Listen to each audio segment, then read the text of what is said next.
Hey everyone, welcome back to my channel. Today I am going to be discussing a book that has made a little bit of noise on TikTok, and I really love the cover, I just want to say, and also love the fact that there is some type of magic system within this book. And we are speaking about Legendborn. I love this book. I just want to say flat out love this book, and we are going to be diving into it, so let's get to it.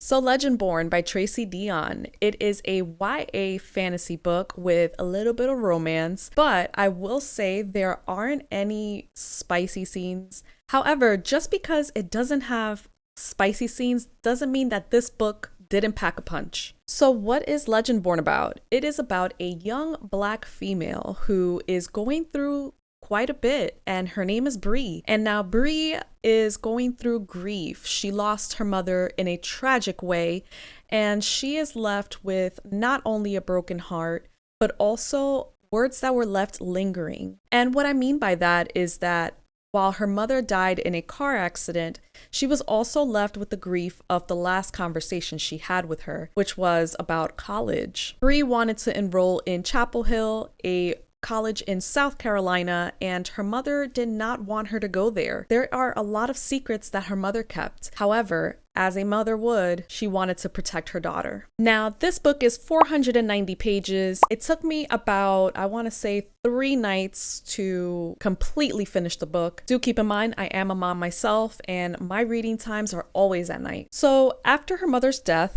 Bree decided to enroll and go to Chapel Hill in South Carolina, and she is a very smart student. She is a very smart girl. She made it in there with her grades, and also, I might add, she made it into the college as a 17-year-old. Yes, she is very smart. She went on to dorm with her best friend from childhood, and she thought things were going great until she discovered that she can see aura and different types of colored aura. And in the first few chapters, she did discover she is able to see demons as well. However, through her grief, Bree discovers that she has lost memories of the night that her mom passed away. This opens a brand new door for her because now she's questioning, did her mother really die in a car accident? And why are her memories being a little weird, where she remembers certain things, but she doesn't at the same time? However, some of those memories do come back to her, and then she realizes that someone had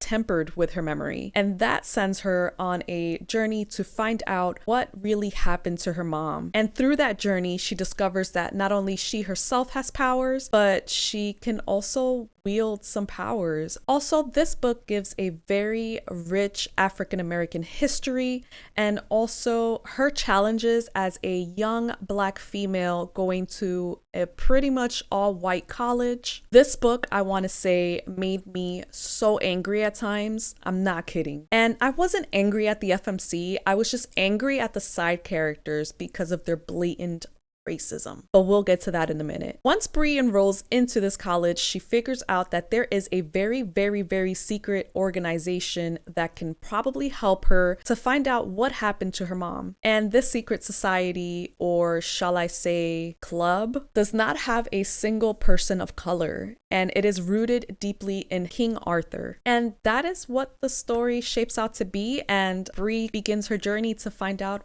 what happened to her mom and also discover herself. My emotional take on this book was very deep.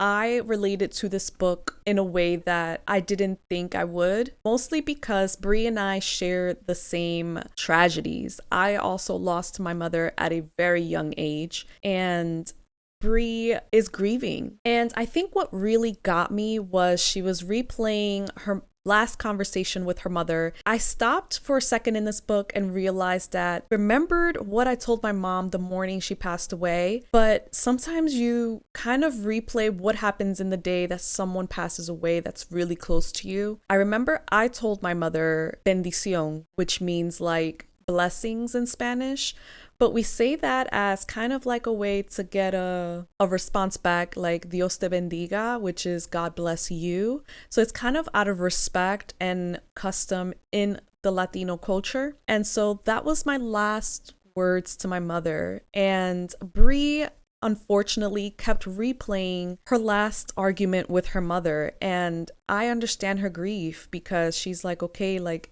is she still mad at me? How did we leave this off? And I emotionally felt that in my soul because sometimes we regret saying things to people we love and we don't know if we're going to be here tomorrow. Also, I want to add that this book made me angry from the beginning all the way to the end, from her first encounter with the cops and how the cops said pretty much that she got into the school as a DEI and not out of merit. She can't really say anything because, I mean, there's just one of her in the campus. She doesn't really have any other clubs. She doesn't hang around any other people of color, and so she feels isolated. And I felt for her because you kind of want to find your place, especially in a college or anywhere that's social. And there are also small things like when she's in the society and this lady walks in with like, and it's raining, and she walks in with a wet umbrella and she just goes, here, like as if she's the servant. That boiled my blood so much. And she was already part of the society, so it was kind of like, man. I did love the fact that Tracy Deonn did capture grief, regret, and just the blatant racism in this book because it happens today. Also, she helps you to walk in Bree's shoes and to visually be there with her and next to her and experience these things. And these things angered me and also brought a lot of solace to my heart and grief. As Bree goes through this journey of finding out who her mother really was and what she did and how she came to have her powers, it was truly magical for me to read through her eyes and through her experiences. It makes you put yourself in her shoes. What I liked about this book was the magic system. I love the magic system. I love the root, which in this book is very cultural and significant to African Americans, and her culture and her ancestry and how it came alive in this book. Also in this book, the FMC, which is Nick, is also guiding her through this ordeal and is helping her. There's just so much going on. However, it is a very slow burn. I don't even know whether to call it a burn. It takes a while for them to, I mean, they kind of get this little feeling, but it is a YA fantasy book, so no spice. There is a lot of tension and a lot of deeper feelings that the characters are feeling, and I like that and I appreciated it. Sometimes I like to read books that don't have spice in it, so if you are the type of person that just wants to take a break from spiciness, I recommend this book. What I did not like about this book, which it isn't any critique about it, but I didn't like the character Alice. I feel like Alice needed a backbone. However, she did redeem herself when she stood up for Bree at the end. I won't give any details. However, I felt that Alice needed to have Bree's back and hear her out. And she was just frustrating me. Because I wanted to jump into the book for Bree and square up.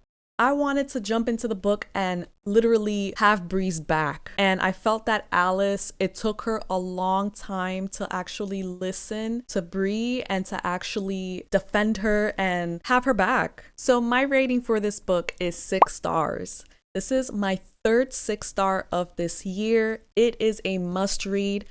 I'll say it again, it is a must read. She is fighting demons, all sorts kinds of different ranked demons. She finds power. She finds a lot of power. And also through this, she finds healing. And I think that to me makes the whole book just that much better. Not only does Tracy describe grief and we go through the motions with Bree and her grief, however, there is a silver lining. There is something that Bree takes away from this experience and closure. And she gets to find out exactly where she came from and her ancestry, and she gets to commune with that ancestry, which I thought was beautiful. This book's magic was something else, and I can't even describe it. You just have to read it for yourself, because me talking about it doesn't equal the experience of this book. And I think this can be considered also like a fall book, because it's kind of like, demons and she's fighting demons and killing them. It's a good book, okay? So if you haven't picked this up, I suggest you do. It is a great book. It is a great read. Tracy, you did such an amazing job. I ate this book up. And not only is she fighting demons, these demons feed off of human energy. So she's essentially saving the world in this case. I just love this entire book. Pick it up, guys. Trust, okay? So I just want to say thank you guys so much for being here. Thank you guys so much for watching. And next stop, I am going to be doing a video on my September reads, all 9 of them. I had 9 reads this September, so stay tuned for that video next. And of course, as always, don't forget to subscribe for more content. And thank you so much for watching. I appreciate you guys, and I will see you next time.